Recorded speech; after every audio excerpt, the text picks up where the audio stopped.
Dreaming of a better sleep? Tossing and turning is not your destiny. And Ollie is here to help. Ollie invites you to sink into sweet, sweet slumber to improve your mental and physical health and overall wellness. More than just melatonin, Ollie's ingredients help you unwind your mind for a delightfully dreamy drift off. Sleep is on the way at Ollie.com. That's OLLY.com. Hey, executive producer Simona Licea here. I'm just popping in to give you a quick election update before we get to the show. After more ballots were counted over the weekend, the Associated Press made a call in the Bring Chicago Home referendum. The tax measure failed, with 52% voting no. Meanwhile, the Cook County State's attorney race remains too close to call, with Clayton Harris III closing the gap on Eileen O'Neill Burke. The two are now separated by about 2,000 votes. We'll have more in tomorrow's show, but for now, let's learn about lead pipes. Today on CityCast Chicago, a new study shows that more than 2/3 of kids under 6 in Chicago might be exposed to lead-contaminated water. And while the city says it meets federal water safety standards, the high lead exposure probably has something to do with Chicago's nearly 400,000 lead water lines, the most of any city in the country.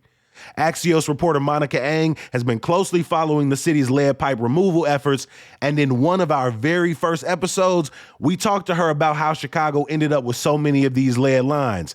We're revisiting that conversation, plus Monica is back to explain what's happened since. It's Monday, March 25th. I'm Jacoby Cochran, and this is What Chicago's Talking About.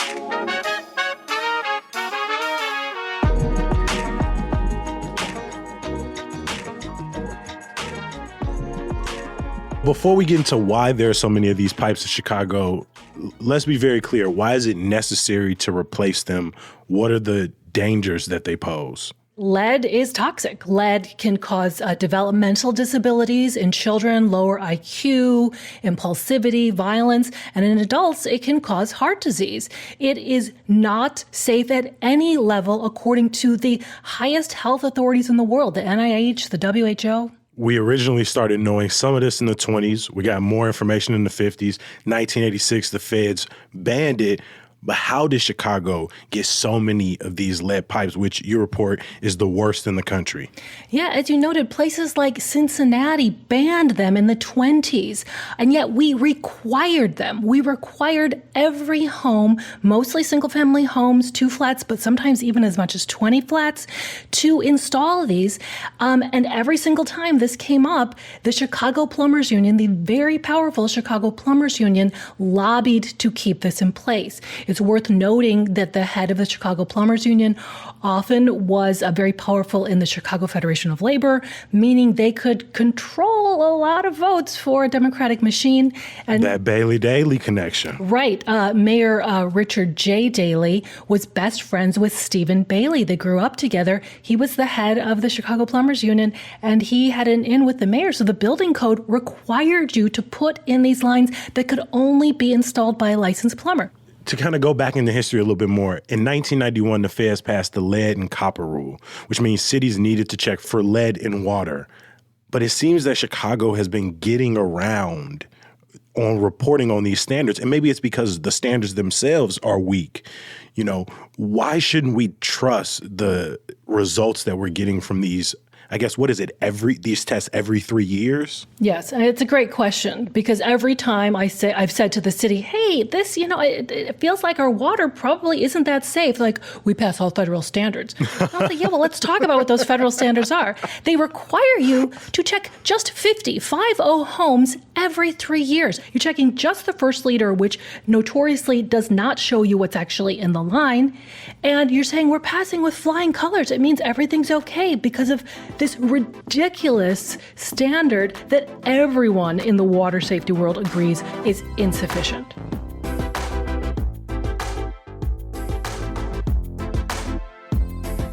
So think back to 2021. We were in the middle of the pandemic. Lori Lightfoot was mayor.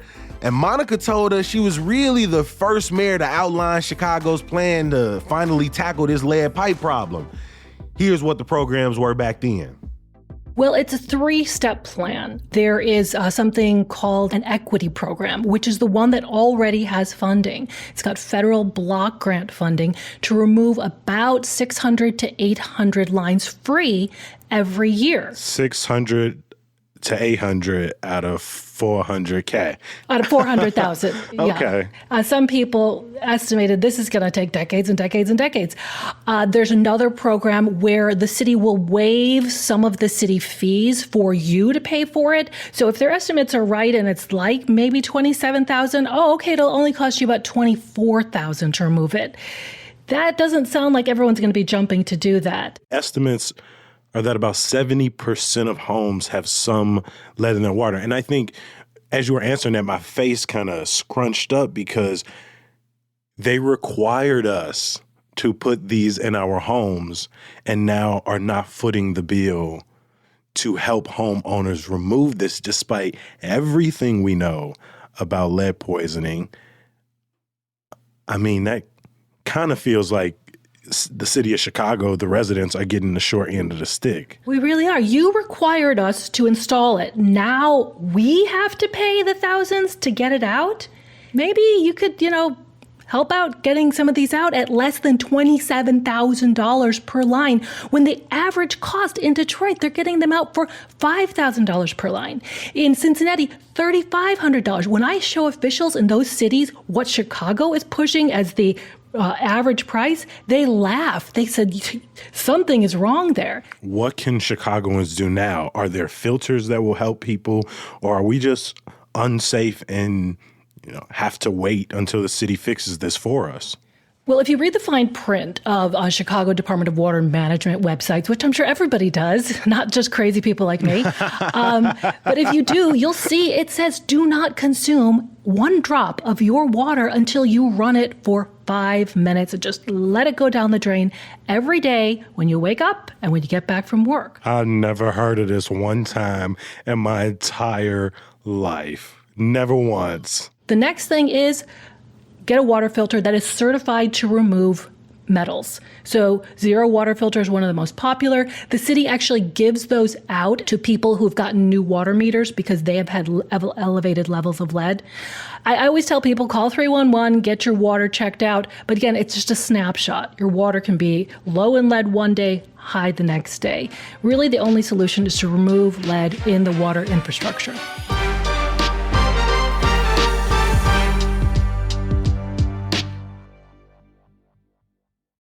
Shipping can make or break a sale, so optimize how you ship your orders with ShipStation. They make it easy to automate and manage orders no matter how big your business grows. And they might even be able to help reduce shipping and warehouse costs. So optimize and keep up your momentum for growth with ShipStation. Sign up for your free 60-day trial now at ShipStation.com and use the code POD. That's ShipStation.com with the code POD. All right, so now we're here in 2024. We're back here with Monica Ang 3 years later. Monica, how many pipes has the city removed since we first talked about this in April of 2021? Oh boy. Okay. I know that about 3,800 in 3 years. So we haven't jumped forward a huge amount. Whatever I told you in 2021. It was zero. I think it was okay. zero. So it's more than zero. Yeah. 3,800 in 3 years. That's not nothing, but it's, when you are starting with more than 400,000, you're not making a huge dent. You got a long way to go. Well, based on that current, like 3,800 in 3 years, can we do the quick math? How many more years if we stay at this pace? Let me find my little math calculator. 315 years. Yeah. Ooh, Charlie, that's a long time. That's longer than how old Chicago is right now. Let's wind the clock back a little bit. You told us about then Mayor Lori Lightfoot's equity program that ended up falling, let's just say, way short of its goals. Have any new programs come online that homeowners can take advantage of? No, none that I've heard of. They have not sweetened the pot for actual homeowners who don't fall into the equity program or who do not have a damaged line.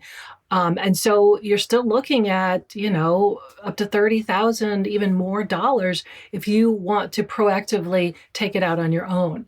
And I've still not heard anything from the city about how we're going to do this beyond the damaged lines and beyond the equity programs and beyond where they are replacing them because they're replacing water mains.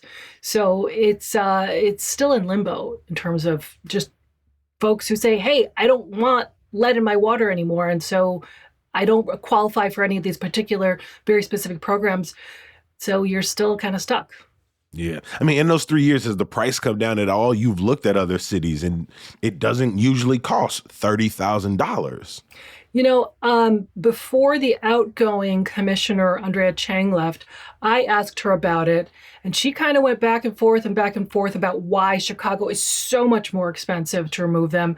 And she hinted that you might want to take a look at kind of all the middlemen along the way. But, permits, city permits are also a big part of that. We have a deep history of essentially forcing people to get these in their homes, in their schools, in their businesses, in their parks.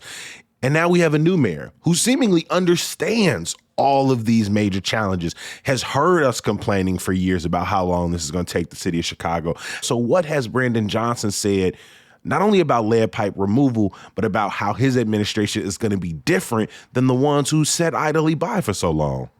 Well, I was just at a press conference with the mayor on Wednesday, and someone asked about that. They asked about a recent study, and he said that they are going to remove 5,000 lead lines over the next 12 months. And that's with $336 million in federal loans that we've recently gotten. Those are specifically targeted to remove lead lines that are damaged and are found damaged either through construction or through wear and tear, which is a new rule that kicked in. Finally, now when you find a damaged line, you have to take out the lead and put in a safer material. That would be, going into hyper warp speed compared to how the city's been going for the last few years. But that remains to be seen. I mean, there is that federal money for these specific kinds of removals. But, again, the pace that you talked about, we're looking at centuries and centuries. I'm really hoping that we can start making these minimum goals, and 5,000 this year would be great. I mean, that would bring us down to an 80-year pace versus some centuries, and so that would be a little bit better. How would that 80-year timeline sort of push up against the EPA standards and what they're saying Chicago has to do over the next century or half a century? Well, Chicago, once the mandatory rules kick in, will have about 40 to 50 years. There was a push by a lot of environmental activists for the EPA to require all cities in America to remove their lead lines in a decade. And there's a lot of hope that Chicago would be among them. And then that would mean, just like 40,000 a year. No, we got hit the ground immediately. Yeah.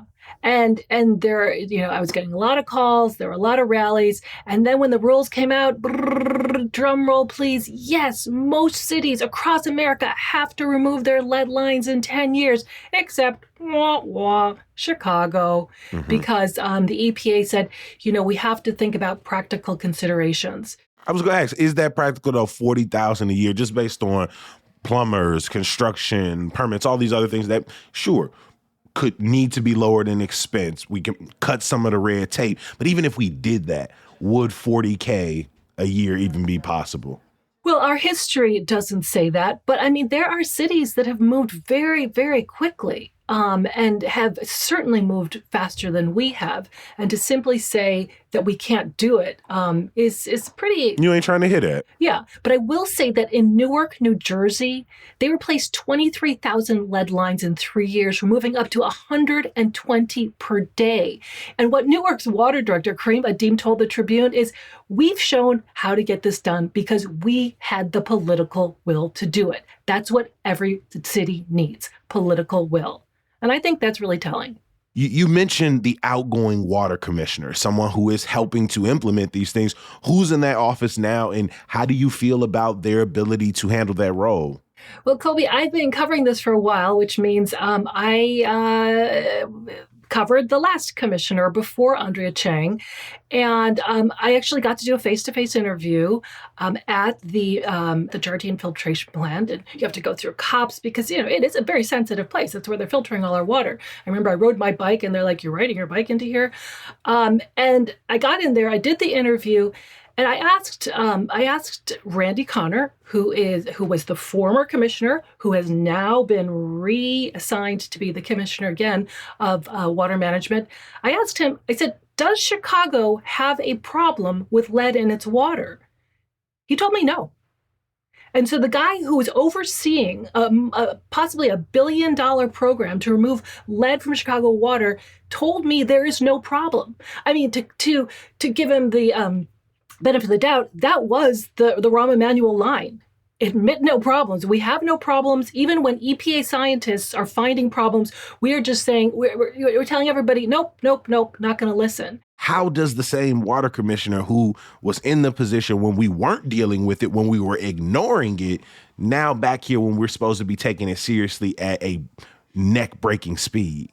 Well, there are a lot of appointments to commissioners that some of the mayor's critics have been questioning. And I will just say that during the confirmation hearings, and I was there in City Hall, everybody was like, "Oh, it's great to have a guy who really knows the department back. Oh, it's great to have an experienced guy back." Nobody had mentioned the lead situation under that experience was something we should be questioning, maybe. Yeah. And maybe it's having someone who stays true to the mayor is what they wanted in that commissioner's job. I'm hoping. I sent several questions into the Department of Water Management after the confirmation hearing saying, "Hi, welcome back, Commissioner Connor. I'd love to know if your thoughts about Chicago's water have changed since the last time you were there." Nothing. And what I got was the standard boilerplate, which Mayor Brandon Johnson said on Wednesday again, which is Chicago's water meets and exceeds all federal standards. Well, we know what those federal standards are, so stop saying that meaningless thing. And yes, it meets and exceeds all federal standards when it leaves the plant. It is, he said, the cleanest, that's what Randy always said, the cleanest, most wonderful water in the world. Yes, when it leaves the plant, but then you're drinking it through a lead straw, and that is the problem. And one of the most disturbing things is that Johns Hopkins just came out with a study where they looked at the voluntary tests, the same voluntary tests that I've analyzed that show, about 2/3 of all homes have lead in the water. They said about 3/4 of Chicago kids are exposed. Kids under 6 are exposed to lead in their water. And then they took census data where they correlated. They found that kids who are exposed to lead in their water are twice as likely to have lead in their blood. That was a pretty stunning fact to me. The momentum that should be behind this is not there, despite the number of health studies we've been looking at for over a century. We talked about this. Cities started removing their lead lines decades, generations ago to address problems that we've known about.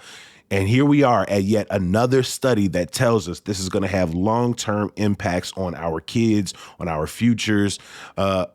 Monica, do you think this recent study will do anything to spur more action on this at the local or federal level?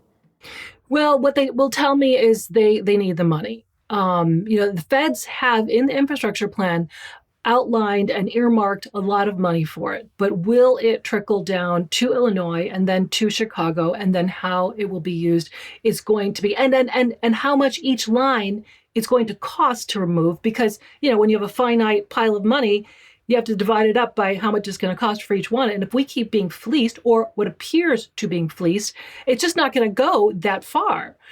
So I think we need watchdogs to make sure the city is removing 4,000 to 5,000 this year, to make sure that the middlemen aren't overcharging us, so that the finite amount of money the feds give us will go farther, and we need to make sure it's being done right, and that those who are most vulnerable are being served first. So the study about these kids under 6, it's really eye-opening for me. I just want to give another huge thank you to our friend and Axios reporter, Monica Ang. Thank you for making time for CityCast. Thank you.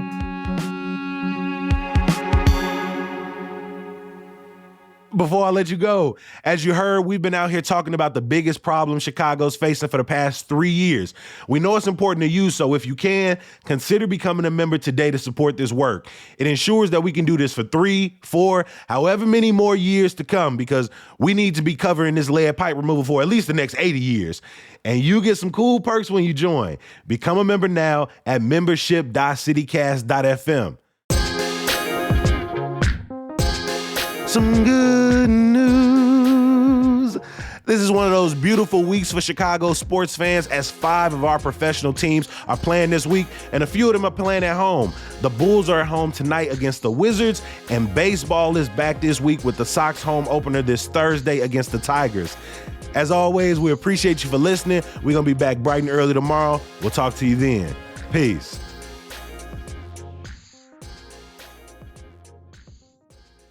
Ooh, that face you just gave me. Wow. I wish people could see it. The way your head cocked. It was just like, Kobe, let me tell you.